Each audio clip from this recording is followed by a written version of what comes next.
शाम के 7 बज गए हैं। आप देख रहे हैं शंखनाद, आपके साथ हूं मैं नेहा बाथम।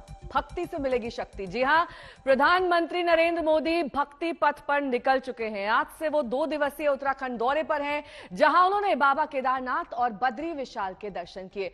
वहीं धार्मिक स्थलों की बदहाली पर पिछली सरकारों पर जमकर निशाना साधा। मौसम चुनावी है, ऐसे में उत्तराखंड से हिमाचल के विकास का जिक्र करना भी वो नहीं भूले। कैसे आज भक्त मोदी भगवान के दर माथा टेकने पहुंचे, देखिए इस रिपोर्ट के जरिए।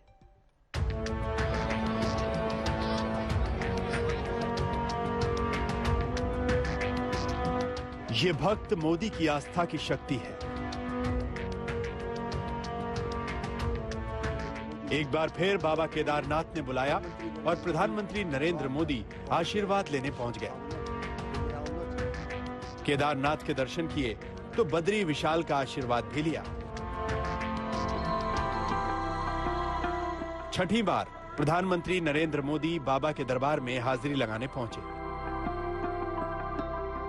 दिवाली से 3 दिन पहले मोदी बाबा केदारनाथ का दर्शन करने पहुंचे। सुबह 8:30 बजे के करीब उन्होंने बाबा के प्रांगण में कदम रखा। मंदिर के गर्भगृह में पहुंचकर पीएम मोदी ने शास्त्रीय विधि विधान से पूजा अर्चना शुरू की।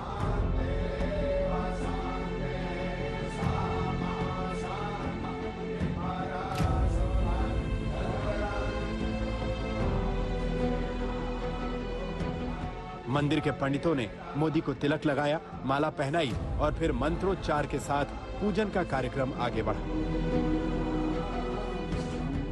फल फूल, अक्षत और पवित्र जल से विधि विधान से पूजा की प्रक्रिया संपन्न कराई गई।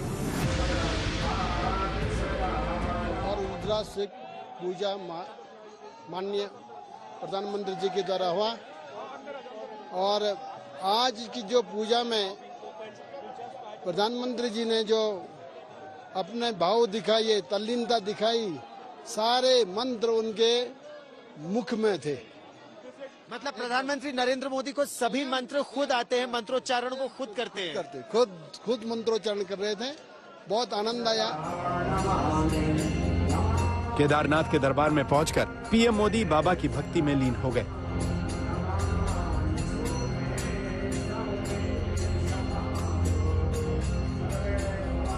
पूजा संपन्न होने के बाद बाबा की परिक्रमा की। नंदी के आशीर्वाद के बिना बाबा की पूजा अधूरी है। ऐसे में प्रधानमंत्री नरेंद्र मोदी ने नंदी की आराधना की।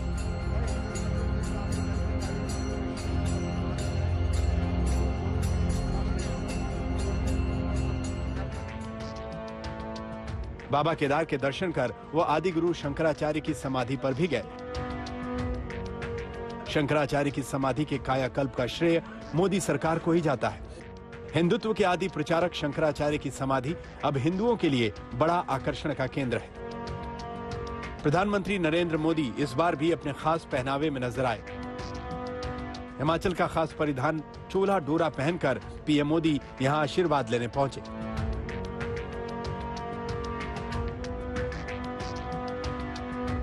मंदिर में पूजा अर्चना के बाद बाहर आकर उन्होंने जनता का अभिवादन स्वीकार किया।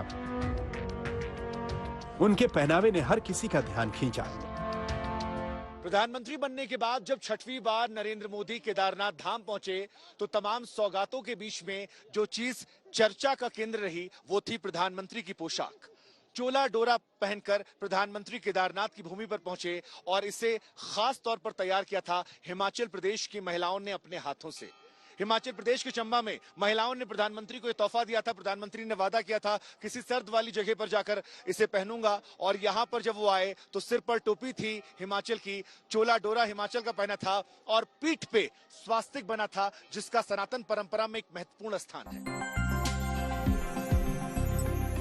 यहां प्रधानमंत्री बाबा के भक्तों के लिए तोहफा भी लेकर आए थे। लगभग 946 करोड़ की लागत से बनने वाले सोनप्रयाग केदारनाथ रोपवे का प्रधानमंत्री मोदी ने शिलान्यास किया, जो कि रास्ते को आसान कर देगा। बाबा केदारनाथ के दर्शन के बाद प्रधानमंत्री नरेंद्र मोदी ने बद्री विशाल की ओर कदम बढ़ाए।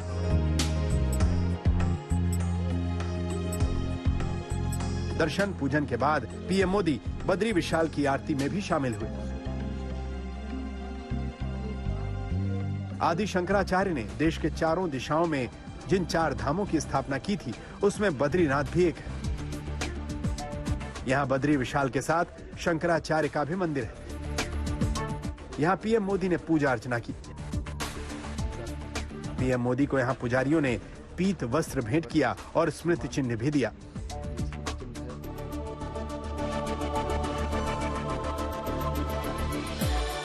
प्रधानमंत्री बनने के बाद यह दूसरा मौका है जब नरेंद्र मोदी बद्रीनाथ आए। 3 साल पहले मई 2019 में पीएम मोदी भगवान विष्णु के दरबार में पहुंचे थे। बद्री विशाल के दर्शन के बाद पीएम मोदी माणा गांव पहुंचे।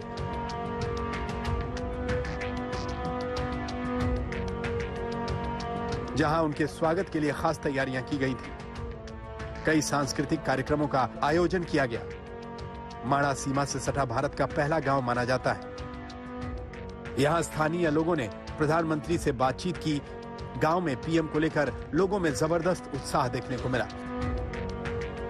देखिए, प्रधानमंत्री का ये कार्यक्रम खत्म होने के बाद यहाँ पर पारंपरिक वेशभूषा में माणा और आसपास के जो लोग हैं, किस तरह से इस गांव से इस धौलीगंगा के साथ होते हुए एक विहंगम दृश्य नजर आ रहा है।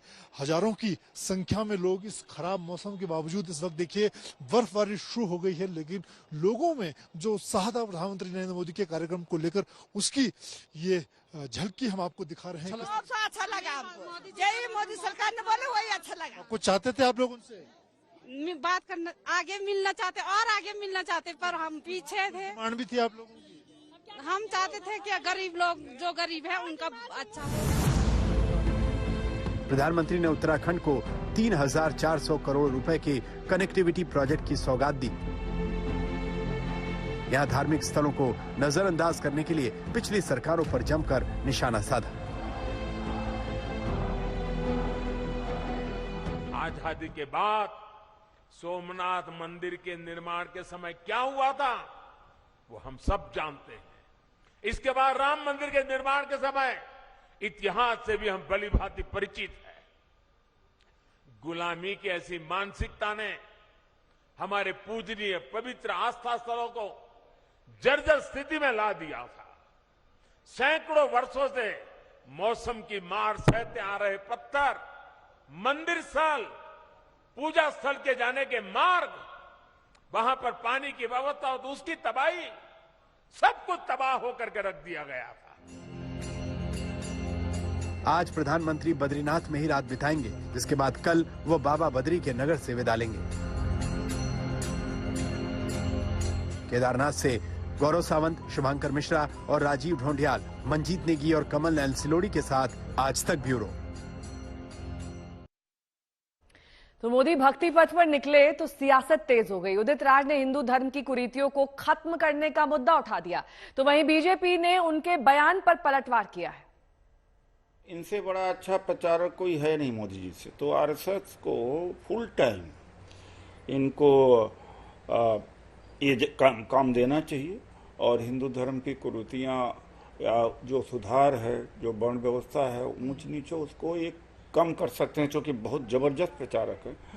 और गडकरी जी जैसे आदमी को प्राइम मिनिस्टर बना दें तो अच्छा रहेगा, क्योंकि आरएसएस की चिंता में मेरी चिंता है। मैं मोदी जी और ज्यादा तीर्थस्थल करें, रोज करें, यही करें, मेरा उसमें क्या ऑब्जेक्शन हो सकता है। लेकिन मुझे चिंता है आरएसएस की चिंता कि धर्मांतरण रोके क्यों, और कानून बनाने से धर्मांतरण नहीं रुकने वाला है। उदित राज ने एक और बार हिंदू धर्म का और हिंदू आस्था का अपमान किया है। ये देखिए, ये सहयोग नहीं है, ये दरअसल वोट बैंक का प्रयोग और वोट बैंक का उद्योग है। और कांग्रेस पार्टी का स्टैंडर्ड ऑपरेटिंग प्रोसीजर यही है कि हिंदुओं को, हिंदू आस्था को दो गाली ताकि मिले वोट बैंक की ताली। और इसी श्रृंखला में चाहे उदित राज हो या चाहे शिवराज पाटिल हो, वो दोनों ही लोगों को शायद कांग्रेस पार्टी ने ही निर्देशित किया है कि हिंदू आस्था का करो अपमान ताकि चले वोट बैंक की दुकान। तो प्रधानमंत्री नरेंद्र मोदी उत्तराखंड के बाद अब अयोध्या जाएंगे, जहां वो छोटी दिवाली मनाएंगे, जिसके लिए अयोध्या में खास तैयारियां चल रही हैं। अयोध्या को सजाया जा रहा है, 15 लाख दिए जलाकर नया कीर्तिमान बनाया जाएगा।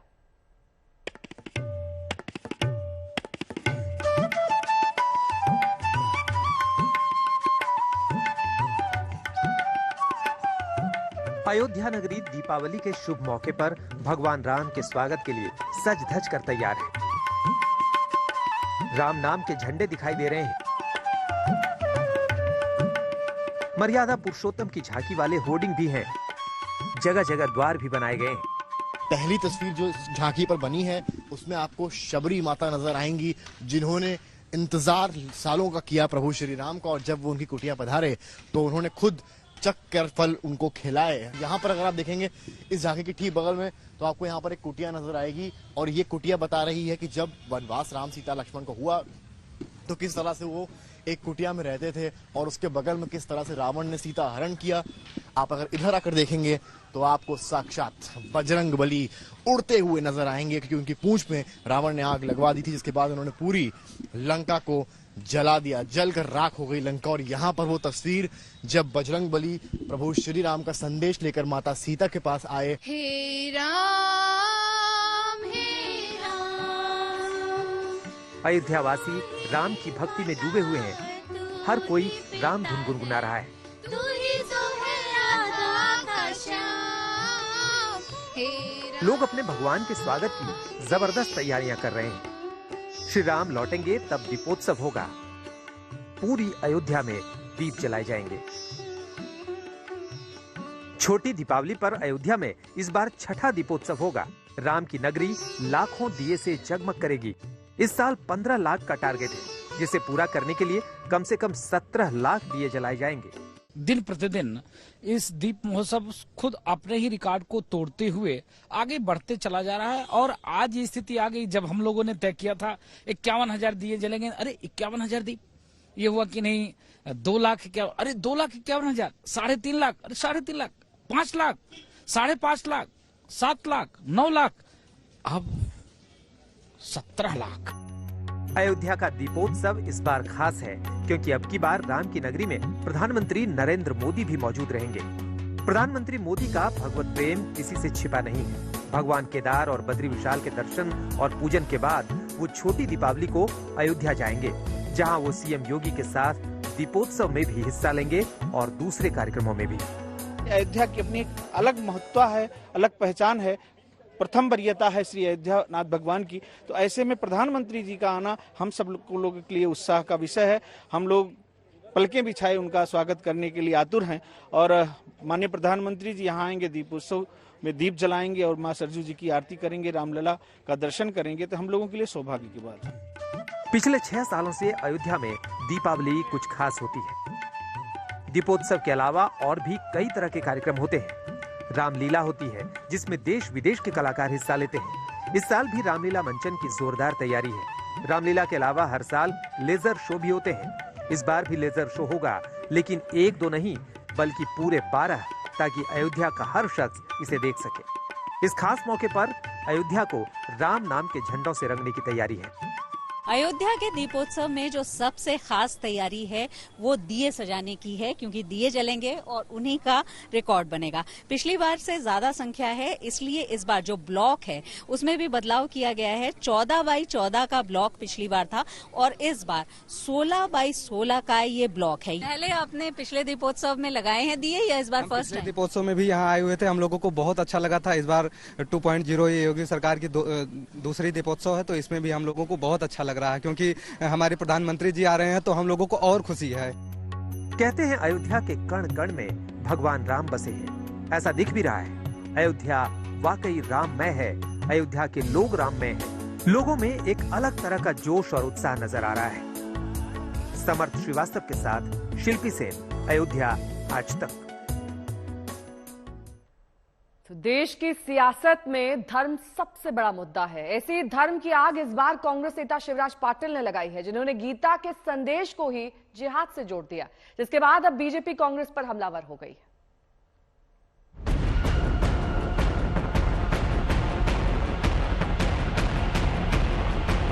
जो श्रीमद् भगवत गीता जिंदगी जीने का तरीका बताती है, वो गीता सियासी गलियों में आकर जिहादी हो जाती है। वो महाभारत के अंदर जो गीता का जो भाग है उसके अंदर भी श्री कृष्ण की अर्जुन को भी जिहाद की बात ही कहते हैं। कांग्रेस नेता और पूर्व गृह मंत्री शिवराज पाटिल बता रहे हैं कि गीता में श्री कृष्ण अर्जुन को जिहाद का पाठ पढ़ाते हैं। वो कुरान का जिक्र करते हैं, बाइबल की बात करते हैं। जिस मंच से शिवराज पाटिल ये बयान दे रहे थे, उस कार्यक्रम में कांग्रेस नेता शशि थरूर, सुशील कुमार शिंदे, मणिशंकर अय्यर भी मौजूद थे। ऐसे में शिवराज के जिहादी वाले बयान ने सियासी भूचाल ला दिया। कांग्रेस के नेता अब बार बार हिंदू मानवाधिकारों का अपमान करके, उन पर आघात करके अपनी क्षुद्र राजनीति चमकाने की कोशिश कर रहे हैं। जिस कांग्रेस ने राम को नकार दिया, अब कृष्ण पर प्रहार करने लगी। श्रीमद् भागवत गीता के उपदेशों को भी जिहाद बताने लगी। शर्म आनी चाहिए कि महाभारत जिहाद सिखाता है। श्री कृष्ण ने अर्जुन को जिहाद का संदेश दिया था। उस पर माफी मांगने के बदले, उस पर अनकंडीशनल अपॉलॉजी करने के बदले आज जिस प्रकार से अपने बयानों को उन्होंने जस्टिफाई किया है, डिफेंड किया है और कहा है कि उनको मिसकोट किया गया। दरअसल ये मिसकोट नहीं किया गया है। यही कांग्रेस पार्टी का असली चाल, चरित्र और चेहरा है। बयान के बाद मचे बवाल के बाद शिवराज पाटिल को समझ आ गया कि वो गलत बोल गए। ऐसे में सफाई देने की कोशिश करने लगे, लेकिन बीजेपी ने उनके बयान को हाथों हाथ ले लिया और हमलों की बौछार कर दी। अगर कृष्ण ने अर्जुन को लड़ने के लिए कहा तो उसको जिहाद कहेंगे क्या? कृष्ण ने, उन्होंने कहा कि तुम, वो बार बार बोलते हैं कि कोई अगर लड़ाई हो रही है तो उसको खत्म करने के लिए उनसे बात करो। और यही जो है, ये कुरान शरीफ के अंदर वही बोला है और ये बाइबल है वही बोला है। फतवा फैक्ट्री की फ्रेंचाइजी चल रही है और फतवा फैक्ट्री की ये फ्रेंचाइजी जो कांग्रेस की जो पूरी कबाड़ा कंपनी है, वो इसमें अपना काम कर रही है। कभी कहेगी कि गीता में जो कहा गया है वही जिहाद है। ये तो वही कहते हैं जो ये सब है, अलकायदा वाली भाषा है ये तो। मामला धर्म से जुड़ा था। ऐसे में धर्मगुरुओं ने भी मैदान में उतरने में देर नहीं की। जो शिवराज पाटिल ने कहा है उसका मतलब ये हर धर्म में ये सिखाया और बताया जाता है कि जब भी आप पर अन्याय हो तो उस अन्याय के खिलाफ आपको खड़े होना है। यही कुरान कहता है।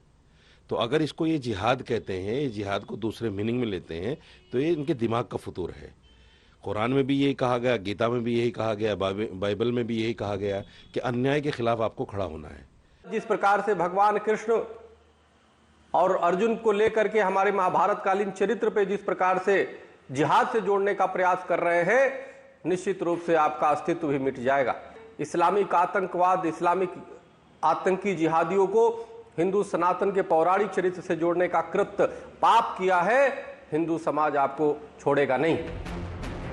बयान के बाद कांग्रेस बैकफुट पर नजर आ रही है। बयान के मतलब निकाल रही है, लेकिन तीर कमान से निकल चुका है। बयान पर सियासी युद्ध शुरू हो चुका है। आज तक ब्यूरो। आतंकवाद के मुद्दे पर एक बार फिर भारत ने अपना रुख साफ किया है। दिल्ली में इंटरपोल की महासभा में भारत ने इंटरपोल की ताकत बढ़ाने के लक्ष्य का जिक्र किया।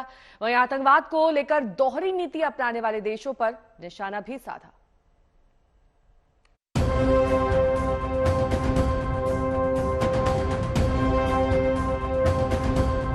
सवाल देश की सुरक्षा का है, सवाल आतंकवाद का है, सवाल दहशतगर्दी के खात्मे का है। ऐसे में हिंदुस्तान का रुख इस दिशा में जीरो टॉलरेंस का है। सभी देशों ने टेररिज्म और टेररिस्ट की व्याख्या पर आम सहमति बनानी पड़ेगी। अगर टेररिज्म और टेररिस्ट इसकी व्याख्या पर आम सहमति नहीं बनती है तो हम एकरूप होकर इसके सामने वैश्विक लड़ाई नहीं लड़ सकते। टेररिज्म के खिलाफ एक साथ लड़ने की प्रतिबद्धता, एक और गुड टेररिज्म, बैड टेररिज्म तथा टेररिस्ट हमला छोटा या बड़ा, ये दोनों नैरेटिव एक साथ में नहीं चल सकते। मौका था 90वें इंटरपोल महासभा का, जहां गृह मंत्री अमित शाह ने दुनिया के देशों के सामने भारत के इंटरपोल के लक्ष्य की बात सामने रखी। वहीं आतंकवाद जैसे मुद्दों को भी अपनी सहूलियत के हिसाब से तय करने वाले मुल्कों पर निशाना साधा। इस समस्या को हम अगर राजनीतिक समस्या मानते हैं तो टेररिज्म के खिलाफ हमारी लड़ाई आधी अधूरी रहेगी। हम सभी यह सुनिश्चित करने के लिए प्रतिबद्ध हो कि टेररिज्म के विरुद्ध प्रभावी लड़ाई दीर्घकालिक, व्यापक और सतत होनी चाहिए। भारत ग्लोबल टेररिज्म के सभी स्वरूपों से लड़ने के लिए टेक्निकल रूप से और मानव संसाधन प्रदान करने के लिए इंटरपोल के साथ काम करने के लिए प्रतिबद्ध है। नई दिल्ली में इंटरपोल की महासभा में पहले ही पाकिस्तान बेनकाब हो चुका है। लाख झूठ बोलने के बावजूद इस बात पर मुहर लग चुकी है कि मुंबई ब्लास्ट का मास्टरमाइंड आतंकी दाऊद इब्राहिम को पाकिस्तान ने पनाह दे रखी है। 195 देशों ने इस बैठक में हिस्सा लिया था, जहां पाकिस्तान के अधिकारियों से जब दाऊद को लेकर सवाल किया गया तो उन्होंने चुप्पी साध ली थी। आप इंटरपोल के असेंबली में आए हैं, दाऊद इब्राहिम को लेकर कुछ कहना चाहेंगे, कुछ बताना चाहेंगे? दाऊद इब्राहिम को लेकर आपका क्या रिएक्शन क्या है सर? अपना कोई रिएक्शन सर आप देना चाहेंगे sir? Prime minister discuss the issue of terrorism. इससे पहले प्रधानमंत्री नरेंद्र मोदी ने भी इंटरपोल के कार्यक्रम में हिस्सा लिया था, जहां उन्होंने मौजूदा वक्त में इंटरपोल की अहमियत को समझाया था। The material and spiritual welfare of a society is through law enforcement. Law enforcement, according to Chanakya, helps in gaining what we do not have, protecting what we have, increasing what we have protected. साफ है, globalisation के जमाने में एक देश में अपराध करने के बाद अपराधियों को दूसरा देश पनाह दे देता है, लेकिन अगर वो मुल्क ये सोचता है कि ऐसा उसके साथ नहीं होगा तो ये उसकी सबसे बड़ी गलती है। ऐसे में इंटरपोल की भूमिका बढ़ जाती है और भारत भविष्य में बदल रहे अपराध के तरीकों के हिसाब से इंटरपोल के सिस्टम में बदलाव पर जोर दे रहा है। आज तक ब्यूरो। शंखनाद, मेरे साथ अभी के लिए बस इतना ही।